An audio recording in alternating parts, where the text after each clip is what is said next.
നൃപൻ നിലമ്പൂരിൽ നിന്ന് നമ്മളോടൊപ്പം ചേരുകയാണ്. നൃപൻ, ഇന്ന് രാവിലെ നമ്മുടെ മുൻപിലേക്ക് എത്തിയ ഏറ്റവും പ്രധാനപ്പെട്ട വാർത്തയായിരുന്നു ഈ പറയുന്ന വാർത്ത. കോൺഗ്രസ് നേതാക്കളുടെ മാത്രം വാഹനങ്ങൾ പരിശോധിക്കുന്നു പോലീസ് എന്ന രീതിയിലാണ് മാധ്യമങ്ങൾ ആ വാർത്ത ഇന്ന് പ്രേക്ഷകരുടെ മുൻപിലേക്ക് കൊണ്ടുവന്നത്. പക്ഷേ കുറച്ചു കഴിഞ്ഞപ്പോൾ സത്യം മനസ്സിലായി. എല്ലാവരുടെയും, അതിപ്പോൾ ഭരണ പ്രതിപക്ഷം എന്ന് ഭേദമില്ലാതെ എല്ലാവരുടെയും വാഹനങ്ങൾ പരിശോധിക്കുന്നു. കെ രാധാകൃഷ്ണന്റെ വാഹനം പരിശോധിച്ചു, മന്ത്രി വി അബ്ദുറഹ്മാന്റെ വാഹനം പരിശോധിച്ചു. അങ്ങനെ എല്ലാ വിവരങ്ങളും പുറത്തു വന്നപ്പോൾ പൊളിഞ്ഞു വീഴുകയായിരുന്നു കോൺഗ്രസിന്റെ വലിയൊരു നുണക്കോട്ട. അതായത് രാഷ്ട്രീയം പറയാനില്ലാതെ ഇപ്പോൾ ഉണ്ടാകുന്ന വിവാദങ്ങളിൽ നിന്ന് ശ്രദ്ധ തിരിച്ചു വിടുവാനുള്ള ഒരു വലിയ ശ്രമമാണോ ഇന്ന് നിലമ്പൂരിൽ കോൺഗ്രസ് നേതൃത്വം തിരക്കഥ എഴുതിയത്? അതാണോ പൊളിഞ്ഞു വീണത്? മനു, ഏകദേശം 1 മണിക്കൂർ പോലും ആയുസ്സുമില്ലാത്ത ഒരു വ്യാജ പ്രചരണം, അത് പൊളിഞ്ഞു വീഴുന്ന കാഴ്ച തന്നെയാണ് രാവിലെ മുതൽ കണ്ടത്. നമ്മൾ ഈ കനോലി പ്ലോട്ടിൽ പോയി നിന്ന് ജനങ്ങളോട് അഭിപ്രായം തേടി, ഉദ്യോഗസ്ഥരോട് അഭിപ്രായം തേടി, ആ അഭിപ്രായങ്ങളൊക്കെ തന്നെയാണ് നമ്മൾ പ്രേക്ഷകർക്ക് മുന്നിൽ പങ്കുവച്ചത്. എന്താണ് സംഭവിച്ചത്? അത് മാത്യു കുഴൽനാടൻ തന്നെ തുറന്നു പറയുന്നുണ്ട്. മാത്യു കുഴൽനാടൻ തന്നെ അദ്ദേഹത്തിനോട് നമ്മൾ പ്രതികരണം ചോദിച്ചോട് പറഞ്ഞു, ഇന്ന് നടത്തിയ പരിശോധന മാത്രമല്ല, ഇന്നലെ നടത്തിയ പരിശോധന മാത്രമല്ല, തുടർച്ചയായി നിലമ്പൂരിലേക്ക് കടന്നു വരുന്ന പ്രധാനപ്പെട്ട മണ്ഡലത്തിൻ്റെ അതിർത്തി പ്രദേശങ്ങളുടെ 3 സ്ഥലങ്ങളിൽ ഇത് ഇലക്ഷൻ സ്ക്വാഡിൻ്റെ ടീമിൻ്റെ പ്രത്യേക പരിശോധനാ സംഘമുണ്ട്. 4 ഉദ്യോഗസ്ഥർ, ഒപ്പം തന്നെ ക്യാമറ അവർ പരിശോധിക്കാനുള്ള നിരീക്ഷക സംഘം, 2 പോലീസുകാർ.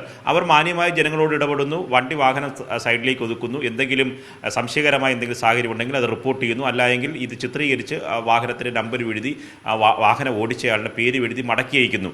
അത് മാത്രമല്ല, മാത്യു കുഴൽനാടൻ പറഞ്ഞു, ഇന്ന് ഷാഫി പറമ്പിൽ തങ്ങളുടെ വാഹനം മാത്രമാണ് പരിശോധിച്ചതെന്നാണ്.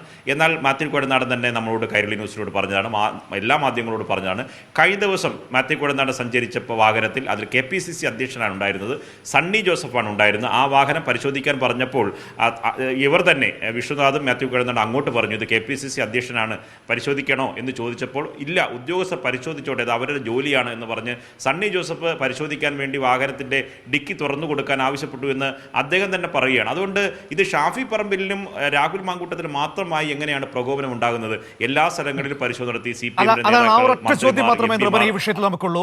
മറ്റൊരു നേതാക്കൾക്കും ഇല്ലാത്ത ഈ പൊള്ളൽ വാഹനം പരിശോധിക്കുമ്പോൾ ഷാഫി പറമ്പലിനും രാഹുൽ മാങ്കൂട്ടത്തിനും മാത്രം ഉണ്ടാകുന്നത് എന്തുകൊണ്ടാണ്? ആ ഒരു ചോദ്യമേ ഉള്ളൂ.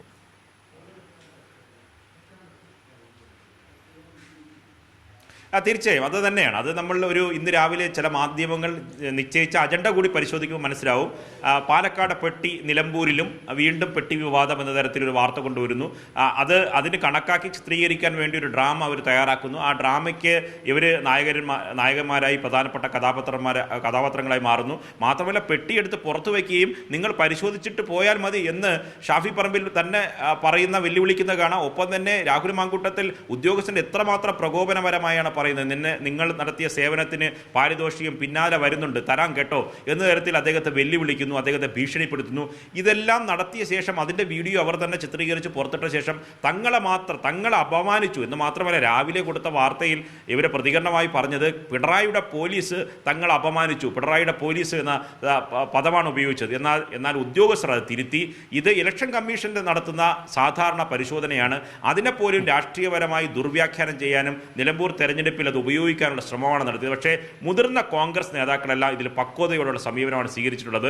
അവർ പലരും ഇക്കാര്യത്തിൽ വലിയ തരത്തിൽ അതൃപ്തിയുണ്ട്. കാരണം രാഹുൽ മാങ്കൂട്ടത്തിലും ഷാഫി പറമ്പിലും ഇവിടെ നടത്തുന്ന പല ഷോകളിലും, റീൽസ് എടുത്ത് നടത്തുന്ന പല പരിപാടികളിലോടും അവർക്ക് യോജിപ്പില്ല. അവർക്ക് മണ്ഡലം കേന്ദ്രീകരിച്ച് പ്രധാനപ്പെട്ട തെരഞ്ഞെടുപ്പ് യോഗങ്ങളിൽ, കുടുംബയോഗങ്ങളിൽ പങ്കെടുക്കാനുള്ള ചുമതല മാത്രമാണ് നൽകിയിട്ടുള്ളത്. അതിൽ ഒതുങ്ങി നിൽക്കാതെ പലതരത്തിലുള്ള ഷോകൾക്കും അവർ പോകുന്നു എന്ന നിലപാട് പാർട്ടി ലീഡർഷിപ്പിലുണ്ട്. അത് കൂടുതൽ വ്യക്തമാകുന്നതാണ് കഴിഞ്ഞ ദിവസം അവർ നടത്തിയ ഈ പെട്ടി വിവാദമായി കാര്യങ്ങൾ മാറ്റാനുള്ള ശ്രമം നടത്തിയത്. പക്ഷേ ജനത്തിന് കാര്യങ്ങൾ മനസ്സിലായി, ഉദ്യോഗസ്ഥർ കാര്യങ്ങൾ വ്യക്തമാക്കി, മാധ്യമങ്ങൾക്കും തിരുത്തേണ്ടി വന്നു. അതാണ് ഏറ്റവും പ്രധാനപ്പെട്ട കാര്യം. മനു, രാവിലെ ചില അജണ്ട നിശ്ചയിച്ച് ഒന്നിച്ച് പറഞ്ഞ് അങ്ങനെ ഒരു പ്ലോട്ട് നിശ്ചയിച്ച പലരും അവസാനം തിരുത്തി ഇങ്ങനെയുള്ള വാർത്തയുടെ വസ്തുത ഇതാണ് എന്ന കാര്യം വിവരിച്ച് നൽകേണ്ട ഗതികേടിലേക്ക് പോയി. അതാണ് തുടക്കത്തിൽ ഞാൻ പറഞ്ഞത്, കേവലം 1 മണിക്കൂർ പോലും ആയുസില്ലാതെ ഒരു സോപ്പ് കുമിള പോലെ ഈ പറഞ്ഞ വ്യാജ പ്രചരണം അവസാനിച്ചു എന്ന് തന്നെ പറയേണ്ടി വരും. ഏതായാലും അത് കോൺഗ്രസിന്റെ വിശ്വാസത കൂടിയാണ് ഇല്ലാതാക്കുന്നത്. നിലമ്പൂരിൽ ഓരോ ദിവസവും തൊട്ടതെല്ലാം പിഴയ്ക്കുന്ന കോൺഗ്രസിനെ നമുക്ക് കാണാൻ കഴിയുന്നു. അതിൽ ഏറ്റവും പ്രധാനപ്പെട്ട പേരുകാരായി നിൽക്കുന്നത് ഷാഫി പറമ്പിലും രാഹുൽ മാങ്കൂട്ടവും തന്നെയാണ്. ഇന്നും അവിടെ വ്യാജ പ്രചരണം നടത്താൻ ശ്രമിക്കുന്നു. കോൺഗ്രസ് നേതാക്കളുടെ മാത്രമാണ് വാഹനം തടഞ്ഞത് എന്ന രീതിയിൽ. പക്ഷേ പിന്നീട് സത്യാവസ്ഥ പുറത്തേക്ക് വരുന്നു.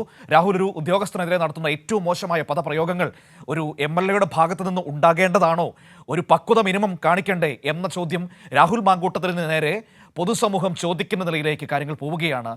അതിന്റെ വിവരങ്ങളാണ് നിർബൻ നൽകിയത്.